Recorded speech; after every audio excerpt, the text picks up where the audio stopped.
Hi everyone, today I'm going to show you how to use adaptive meshing to avoid any sort of mesh distortion which could happen due to severe plastic deformation in the material or structure. So let's jump into it without wasting any time. First, let's say create a 2D deformable or 2D discrete rigid object. So in this case, I'm going to keep my life simple and maybe I will just create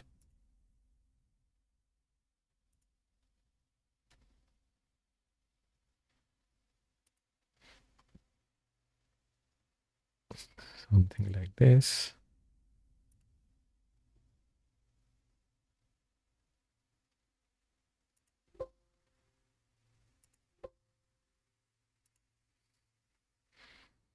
And then maybe something.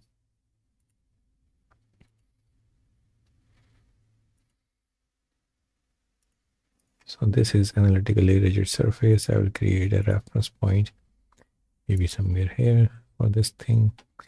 And now I'm going to go back to the part and I will create a deformable object, again 2D.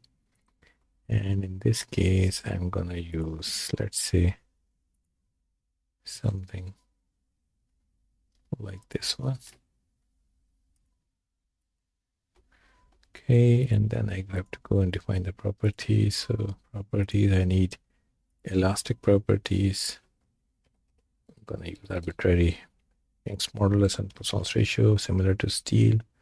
I need to define density because I'm going to use explicit analysis. So this is what I have done. And then I have to define the plastic part to accommodate for plasticity. So let's use some smaller values so that we have easy deformation. Let's say 500 and then maybe give a large value of plastic strain. So it's kind of a bilinear law. So elastic part is Young's modulus, which is one curve, and then the second curve, second straight line would be the plastic part.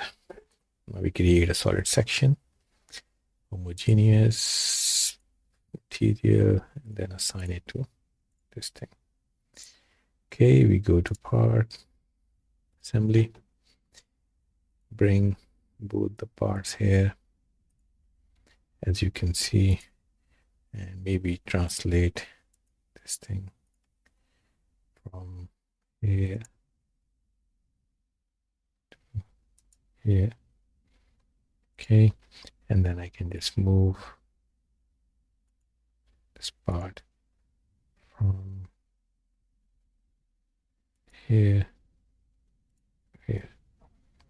I think this looks okay. I can still move it here. So maybe let's measure what is the distance between the two.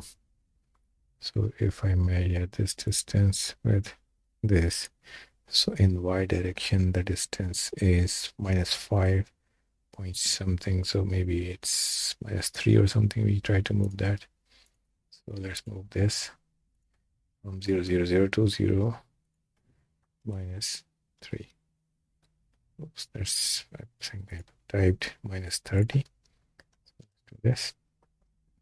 Maybe we can increase further. It's just closer this will be, easier it will be, or less amount of time it will need to contact. So now it's already going through the part. So -4 is not good enough. 3.5.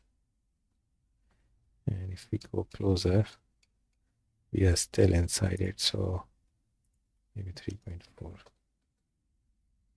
Yeah, I think that it will do the trick because there's a very slight distance there. Okay. Okay, so now we are happy with the assembly. We go create a step, and I'm going to go with the dynamic explicit step. Total time, let's use a total time of 0.05. I keep everything to default for the time being. And then I go to interactions. I need to define the interaction properties, which is contact. And I'm going to use tangential and normal behavior as default, hard contact and frictionless. And then I will define a surface to surface contact between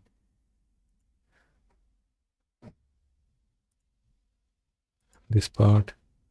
To select the multiple surfaces, you need to press shift and then select one, each surface individually. Press done, and now it's asking which surface. So obviously we need the contacting surface to be yellow. So that's what I have done. Now for this other second surface, I'm going to select this whole zone. And now I'm going to use interaction property 1, and the rest is all default. Next is loading. So I will fix the material from the bottom. Yeah. And UR3 is not necessary to do, it will be over constrained, but still we just do it for simplicity. Velocity, I need to apply velocity on this surface here, and we can say give a velocity of minus, let's say 1000 or something. Okay, and instantaneous velocity is this. And also we need to fix this object to not move in the lateral direction or rotate. So I'm going to fix these two for degrees of freedoms.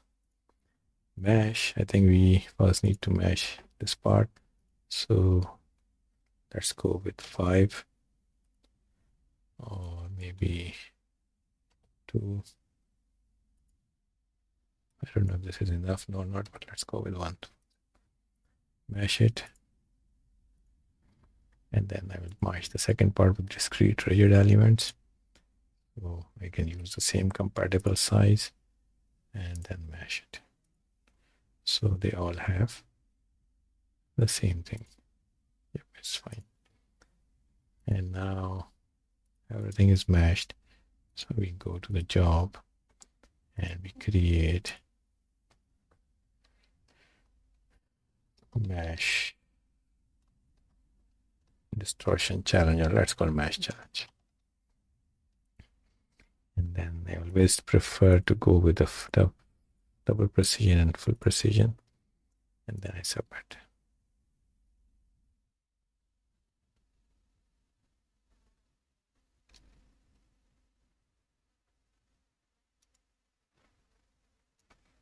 So you see it is kind of submitted.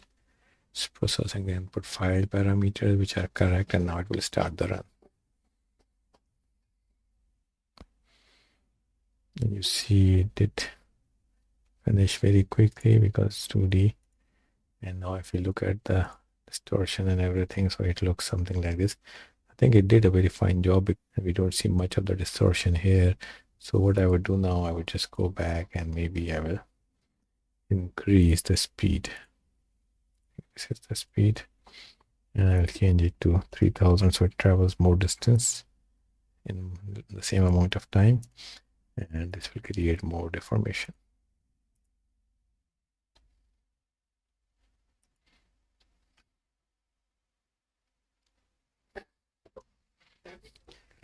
Everything works fine, no problems.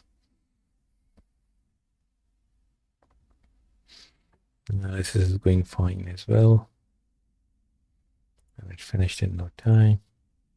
And now if you look at the results, then you see there is a lot of distortion here. This looks fine, but there is a distortion. And you see here also your elements are very elongated. Now let's go back and use adaptive meshing. So if I go to other, I say, okay, during step 1, so it's not using any adaptive ALE, adaptive meshing. So I'm going to use that now.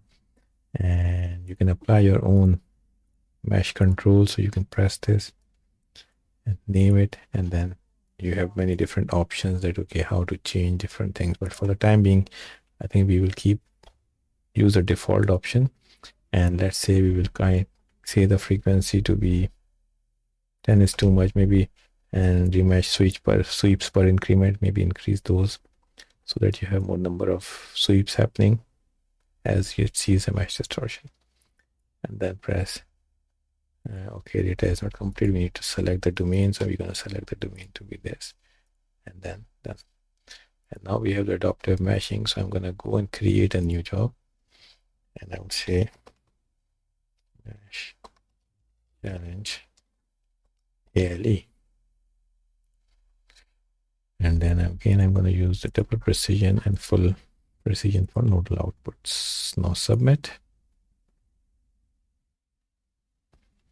Monitor.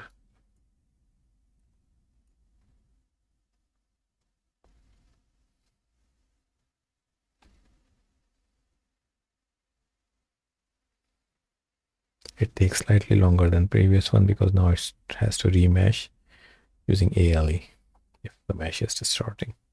It's finished, so let's go and see how it looks like now.